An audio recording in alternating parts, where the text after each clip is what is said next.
কিছুদিন আগে একটা সমস্যা তৈরি হয়েছে যে বাংলাদেশ ব্যাংকের ভিতরে প্রবেশের বিষয়টা নিয়ে আমি গভর্নরের সাথে কথা বলেছি। আজকে ডেপুটি গভর্নর সাহেব এখানে উপস্থিত আছেন। আমরা একটা জিনিস বলেছি, যে কোনো প্রতিষ্ঠানে, সরকারি প্রতিষ্ঠানের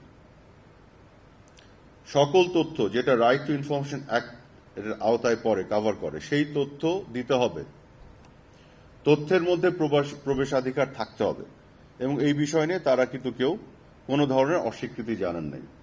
তারা আমাকে নিশ্চিত করেছেন, ডেপুটি গভর্নর সাহেব এখানে আছেন, সকল ধরনের তথ্যকে অবারিত করা হবে, একটি সিস্টেমেটিক প্রক্রিয়ার মাধ্যমে তথ্যকে অ্যাভেলেবল করা হবে এবং এটার জন্য আমি নেগোশিয়েট করব গণমাধ্যমের পক্ষ থেকে সকল প্রতিষ্ঠানের সাথে।